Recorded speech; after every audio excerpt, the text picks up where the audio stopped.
പ്രതികൂലമായ കാലാവസ്ഥയുണ്ട്, ഇരുട്ടാണ്. രക്ഷാപ്രവർത്തനത്തിന് പോലും മതിയായിട്ടുള്ള സൗകര്യങ്ങളോ വെട്ടമോ വെളിച്ചമോ ഒന്നും ഇല്ല എന്ന ഒരു കാര്യം ചൂണ്ടിക്കാട്ടുന്നുണ്ട്. മഴ അല്പം വിട്ടു നിൽക്കുന്നുണ്ട് എങ്കിൽ പോലും തുടർ മണ്ണിടിച്ചിൽ, മലയിടിച്ചിലൊക്കെ ഉണ്ടാകാനുള്ളൊരു സാധ്യതയുണ്ട്. അത്തരം സംഭവങ്ങൾ നേരത്തെയും ഉണ്ടായിട്ടുണ്ട്. അതുകൊണ്ടൊക്കെ തന്നെ വളരെ കരുതലോടുകൂടിയാണ് രക്ഷാപ്രവർത്തനവും മുന്നോട്ട് പോകുന്നത്. വളരെ അപകട സാധ്യതയുള്ള മേഖലയായി തന്നെ അവിടം തുടരുകയാണ്. അതൊക്കെ മറികടന്നുകൊണ്ട് കേരളത്തിന്റെ സമ്മർദ്ദത്തിന്റെ കൂടി പശ്ചാത്തലത്തിൽ ഇപ്പോൾ ശക്തമായ തെരച്ചിൽ നടക്കുന്നുണ്ട്. അത് രാത്രിയും തുടരും. കാലാവസ്ഥ പ്രതികൂലമാകുന്നതുവരെ രാത്രി വൈകിയും രക്ഷാപ്രവർത്തനം മുന്നോട്ട് കൊണ്ടുപോകാനാണ് ഇതുവരെ തീരുമാനമെടുത്തിരിക്കുന്നത്. ഒപ്പം FIR രജിസ്റ്റർ ചെയ്യാനുള്ള നീക്കങ്ങളും നടക്കുന്നു എന്നതാണ് മനാഫ് സൂചിപ്പിച്ചത്. KV ബൈജു തുടരുന്നുണ്ട്. ബൈജു, മനാഫ് അല്പം മുമ്പ് വരെ അവിടെ ഉണ്ടായിരുന്ന ആളാണ്. എങ്ങനെയാണ് ആ തെരച്ചിൽ ഇപ്പോൾ നടക്കുന്നത് എന്നതുൾപ്പെടെയുള്ള കാര്യങ്ങൾ നമ്മളോട് സൂചിപ്പിച്ചു. രാത്രി വൈകിയുള്ള രക്ഷാപ്രവർത്തനം എത്രമാത്രം ശ്രമകരമായ ദൗത്യമായിരിക്കും? നമുക്ക് പകൽ ഉള്ള ദൃശ്യങ്ങൾ തന്നെ വരുമ്പോൾ വലിയ ശക്തിയോടെയുള്ള മലവെള്ളപ്പാച്ചിലുണ്ട്. അതൊക്കെ മറികടന്ന് എന്ന് വെച്ചാൽ ഈ രക്ഷാപ്രവർത്തനത്തിൽ ഏർപ്പെടുന്നവർ പോലും സ്വന്തം ജീവൻ അപകടത്തിൽ അല്ലെങ്കിൽ ആ നിലയിൽ പണയം വെച്ചുകൊണ്ടുള്ള രക്ഷാപ്രവർത്തനമാണ് അവിടെ നടക്കുന്നത് എന്ന് നമുക്ക് മനസ്സിലാക്കും. അപ്പോൾ രാത്രി അത് തുടരുക എത്രമാത്രം ശ്രമകരമായ ദൗത്യമാണ്? തീർച്ചയായും രേണുക, ആ രീതിയിൽ ഊർജിതമായ ഏതായാലും രക്ഷാപ്രവർത്തനം ഇപ്പോൾ നടക്കുന്നുണ്ട്. രാവിലെ വരെ തുടരും സാധ്യത എന്നാണ് പറയുന്നത്. ഏതായാലും രേണുക സൂചിപ്പിച്ചതുപോലെ തന്നെ ഈ രക്ഷാപ്രവർത്തകർക്ക് പോലും വലിയ തോതിലുള്ള ഈ മണ്ണിടിച്ചൽ ഒരു ഭീഷണിയാണ്. അതുകൊണ്ട് തന്നെയാണ് ഈ പ്രദേശത്ത് നിന്നും ഇപ്പോൾ മുഴുവൻ ആളുകളെയും ഈ മാധ്യമ പ്രവർത്തകരെ ഉൾപ്പെടെ ഇവിടുന്ന് മാറ്റുന്ന ഒരു സാഹചര്യമുണ്ട്. അത് ഏത് സമയത്തും മണ്ണിടിച്ചിൽ ഉണ്ടാകാനുള്ള ഒരു സാധ്യതയുണ്ടെന്നാണ് അധികൃതർ പറയുന്നത്.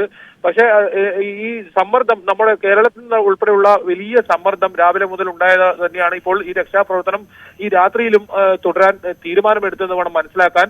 കാരണം ചൊവ്വാഴ്ചയാണ് ഈ സംഭവം നടക്കുന്നത്. ചൊവ്വാഴ്ച വൈകിട്ട് രക്ഷാപ്രവർത്തനം ഇവർ നിർത്തിവെച്ചതാണ്. പിന്നീടാണ് ഇത്തരത്തിൽ കോഴിക്കോട്, അതായത് കേരളത്തിൽ നിന്നുള്ള ഒരു ലോറി ഡ്രൈവറും ഇത്തരത്തിൽ അകപ്പെട്ടു എന്ന വിവരവും തുടർന്ന് ഇന്ന് രാവിലെ ജനപ്രതിനിധികളുടെ ഉൾപ്പെടെയുള്ള സമ്മർദ്ദം ശക്തമായതിനെ തുടർന്നാണ് കർണാടക മുഖ്യമന്ത്രി ഉൾപ്പെടെ നേരിട്ട് ഈ വിഷയത്തിൽ ഇടപെടുന്ന ഒരു സാഹചര്യം ഉണ്ടായത്. എന്തായാലും വലിയ പ്രതീക്ഷയോടെ തന്നെയാണ് ഇപ്പോൾ രക്ഷാപ്രവർത്തനം പുരോഗമിക്കുന്നത്. ആ രീതിയിൽ മണ്ണ് നീക്കം ചെയ്തുകൊണ്ടിരിക്കുകയാണ്. കൃത്യമായി ഈ സ്ഥലം ലൊക്കേറ്റ് ചെയ്ത് ആ സ്ഥലത്താണ് ഇപ്പോൾ മണ്ണ് മാറ്റുന്ന കാര്യങ്ങൾ നടക്കുന്നത്.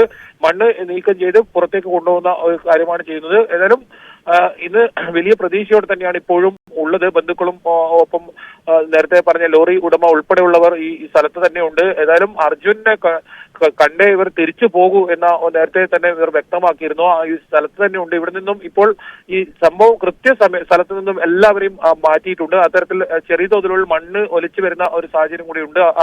അപകട ഭീഷണിയാണ്. അതുകൊണ്ട് തന്നെയാണ് മുഴുവൻ ആളുകളെയും മാറ്റിയത്. എന്തായാലും കൂടുതൽ വിവരങ്ങൾ അല്പസമയത്തിനകം നമുക്ക് ലഭ്യമാകും. IG ഉൾപ്പെടെ ഉള്ളവർ കാണാൻ സാധ്യതയുണ്ട്, മാധ്യമങ്ങളെ കാണാൻ സാധ്യതയുണ്ടെന്നാണ് വിശദീകരിച്ചത്. എന്തായാലും ഈ രക്ഷാപ്രവർത്തനം ഇപ്പോൾ ഊർജിതമായി തന്നെ പുരോഗമിക്കുന്നുണ്ട്. രേണുക, ശരി, എന്തായാലും ആശ്വാസകരമായ കാര്യമാണ്. രക്ഷാപ്രവർത്തനം ഊർജിതമായി ഇപ്പോൾ നടക്കുന്നു. രാത്രി വൈകിയും രക്ഷാപ്രവർത്തനം മുന്നോട്ട് കൊണ്ടുപോവുക എന്നത് തന്നെയാണ് അധികൃതർ ഉദ്ദേശിക്കുന്നത്.